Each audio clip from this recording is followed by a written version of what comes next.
Hello, everyone, and welcome to today's episode of the Australian CFO Show. Today, I'm extremely thrilled to have Alexey Mitko here, who has been a key member at Koala, at Canva, and most recently at the founding team members of Eucalyptus. So thank you very much for joining us today. It's a pleasure to be here. Before we kick off, I'd like to give a warm thank you to our sponsor. So that is Wheel, Australia's leading spend management system. So Alexey, firstly, what drew you to work in so many startups?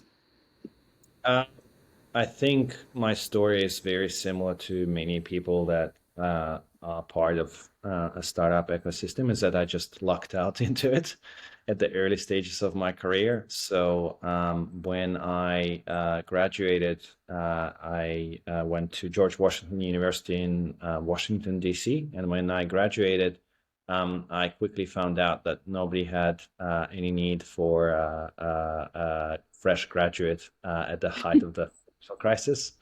So I joined a startup because startups were always hiring and they would pay you in sweat equity instead of cash, but that was fine.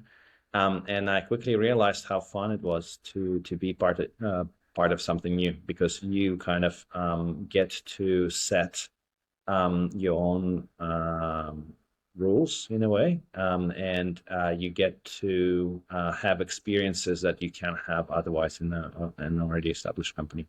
So an example of that was I joined, and day two I was interviewing others to join that. Right, so that experience led me to kind of discover that startups as a career are possible. And when I moved to Australia, I kind of picked up where I left off. So I just went to a co-working space here in Sydney. Fishburners was one, but I was part of Tankstream Labs over a decade ago. And then kind of the journey started from there. So, as in you just went in there and tried to get a job in one of the startups? Really? Yeah, that's right. So I just went in there, asked around who was hiring, and there was a startup that was, obviously.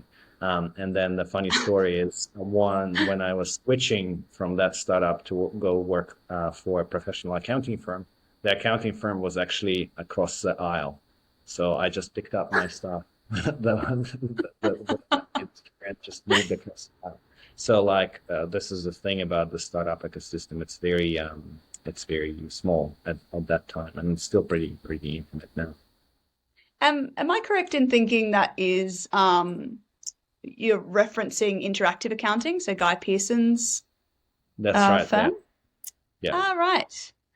Yes, I do now remember. Yes, so now he's obviously done quite well moving into the tech space as well. So Yeah. must be doing something right in interactive.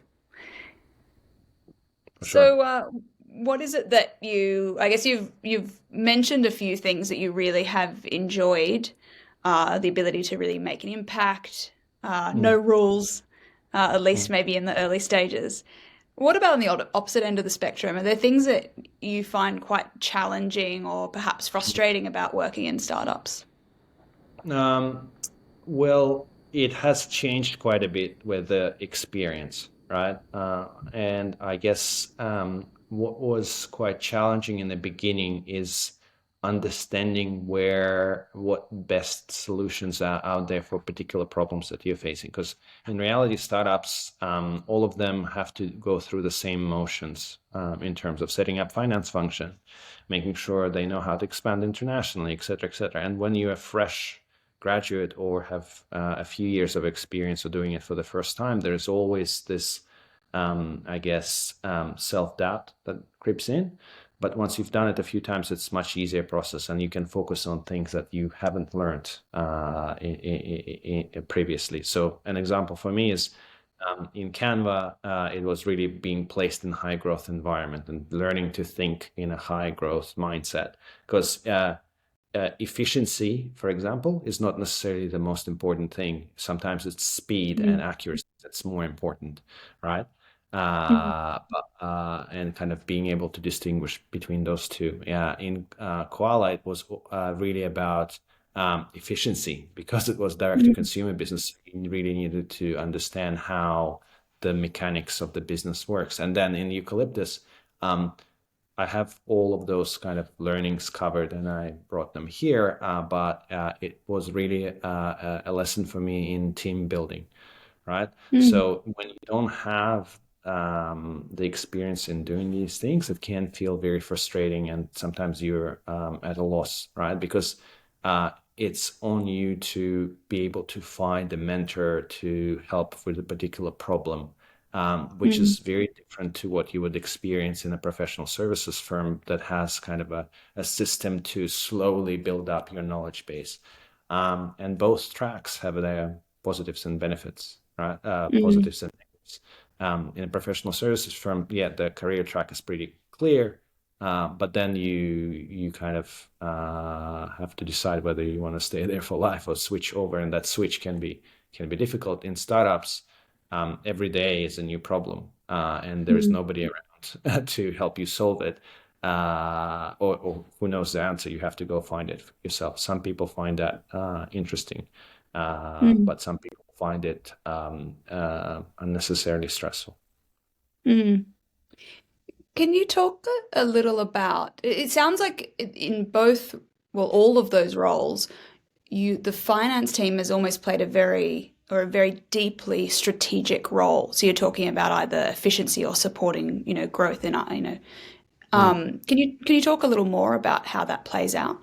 Yeah, sure. I think strategy is an overloaded term that everybody likes to use, right? I would say that finance team plays a foundational role to make sure that the business has the best chance to tackle whatever it wants to tackle, right? Because there's every problem that finance deals with, it's a solved problem. Like there are millions of businesses out there. It's not complicated to figure out how to do payroll across different jurisdictions or how different jurisdictions work. It's a complex problem, but it's been done before, right? Um, and there are many, many, many of these kinds of problems that a young business faces, and some of them stumble and get bogged down with those things, and then because of it, they are not getting their best shot at the truly unique problem that they're tackling, right? So I think uh, having a very a partner, I guess, in your business to rely on is useful from that frame of mind, and then that bleeds into other areas of the business, at least at the early stages. So, for example, in Eucalyptus, in my prior roles, I also covered legal teams and early people teams, and also compliance and risk, right? So because it kind of falls into a similar skill set, I'm terrible at kind of running those functions at a greater scale, but early stages, making sure the basics are covered. I can do that well while business is maturing and can dedicate any resources into those areas. You've spoken about, being early stage, and being, across multiple functions, and Mhm. then being more specialized perhaps as the company grows. Um, do you have a preference, and do you think companies look for a different type of person at those stages? I don't think a lot of founders consciously understand that they need a different types of person at a particular stage. And that's something that I think is a knowledge that they would benefit from enormously. For myself, I am really focused on early stage. So from 0 to 200 employees, like this is my Mhm. sweet spot. I can deliver whatever infrastructure is required very, very efficiently because I know which corners are can be cut without long-term repercussions per se. And as you kind of grow, my skill set becomes less relevant because in effect I am a generalist. I know a lot about a lot of things, but I'm always subpar in terms of the specialist doing that particular function, right? And as you grow, that effectively what CFO role becomes. It goes from the generalist to a particular set of skills, probably dictated by industry and maybe the stage of the company, but it becomes less about knowing how to do the thing, more about managing the team. It becomes less about all the other functions that potentially early stage CFO covers, and more about managing important relationships with your investors, for example, or being able to report in an environment that is slightly more formal, as an example.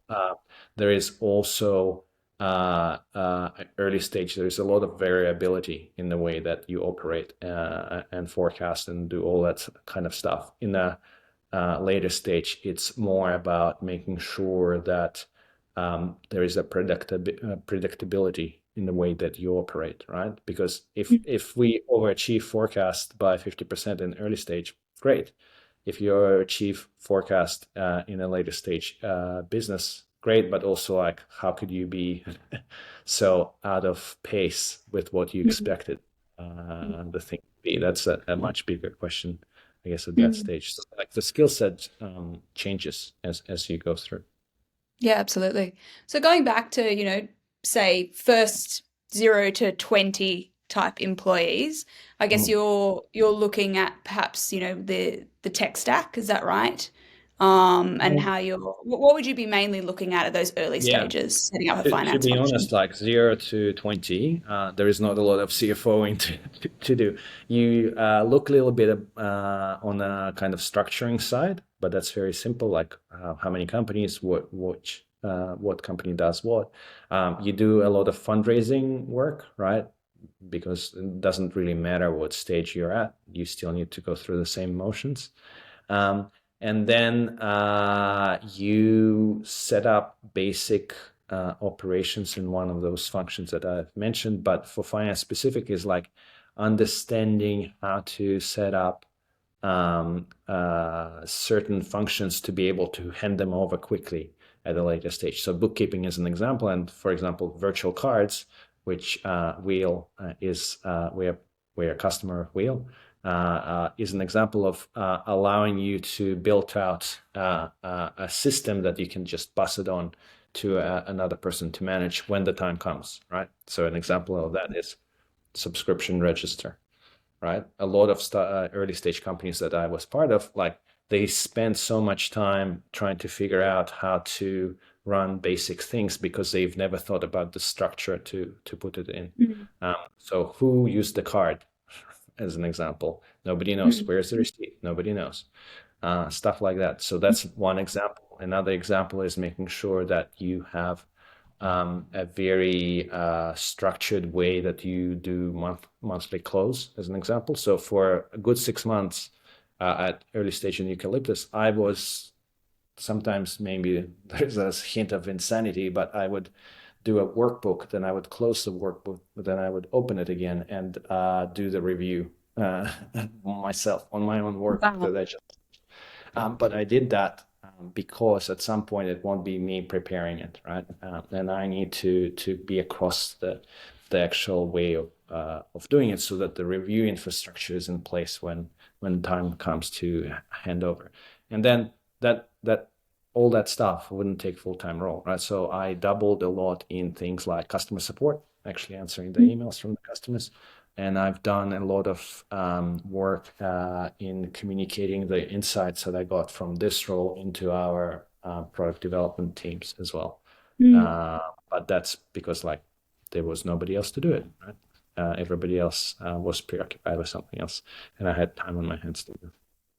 So I'm curious about, I understand like setting up systems that you deeply sort of understand so you can hand them over. And those systems also, do away with a lot of low value work, as you said, chasing a receipt, for example. What about the other side of things where, and I've definitely got this in my side, you've got sort of so many fires to burn, like fires burning or opportunities. How do you know what you should focus on? How do you know that, and maybe this is in a bigger company, maybe now you're getting up, your 200 employees. How do you know, what fire, it's okay to let that one burn, how do you manage all of those balls in the air? Yeah, I'd say the more time, like this is my third or fourth time going through the motions, right? So the more times you do it, the less unpredictable or the more predictable the environment becomes, right? So in my mind, uh, for example, expanding internationally and figuring out how to structure those things, that's not a fire. Like it's an urgent priority for the business to do, right? So Mm, like a lot less things that I would consider fires.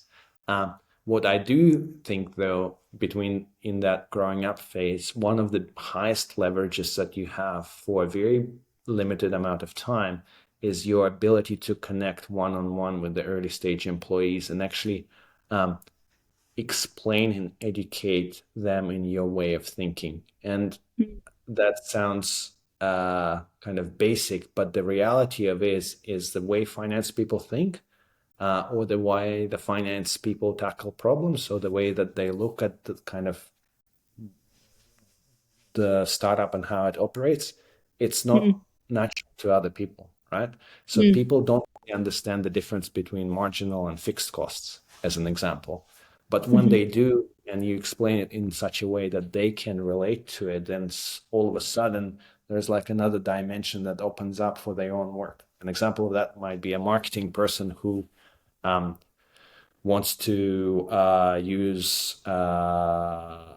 wants to commit particular amount of capital for a marketing campaign, or can do an incremental approach, and which ones should they go for, right? And there is a value from the creative aspect to do one or the other, but then there is also value from like financial and the risk aspect to do one or the other. mm, And they might not always be exposed to seeing both sides, right? mm, And you have very limited time to be able to do that, because as soon as, let's say, it clicks over 100 employees, you no longer can connect mm, one-on-one any person in the company for extended period of time, right? You mm, need to pick and choosing people that that's probably where most of the fires are, right? In their areas. Pick mm. and choosing to kind of convey your experience to. Um, yeah. Yeah, I love that. And I've spoken about it before, but our CFO is very focused on that, particularly with us in the marketing team. Everything that we do, it's, Yeah. we look at payback. I saw your rap on Yeah. LinkedIn. If you spend, if your LTV and your Payback, CAC is, yeah, that's exactly right. But payback is one. The other one I'd like to tell at early stage, but it's not applicable to a later stage, is like your budget as a marketing team is unlimited, right? You can spend mm, as much as you want. What we really want is efficiency. So if you can spend $1 and bring $10 back, I want you to hit that button as many times as you can until spoken like a you true CFO. thing is, what happens is it puts a lot of people who work for traditional companies in a state of shock. They're like, Mm, ah, there is a muscle here that I've never exercised, and now I have to think critically about how I spend, right? mm, Because in reality, what they're used to is that there's a budget. If I'm below the budget, everything is fine. If I'm above the budget, it's wrong. But mm, that's not it at all, right? It's mm, the efficiency of spend that's most important. But over time, what happens is like you lose ability to have those conversations with everybody in a company, and then you have to mm, resort to things like budgeting to keep some semblance of structure. mm. And do you have any advice for how you can sort of work with other execs or specific people within, the organization to sort of start building that relationship and educate? Yeah, it very much depends, I guess, on the stage that people join the company at, right? Because in reality, in early stages, everybody's figuring out really how things work, right? An example of that would be you have kind of dispatch and operational team, right?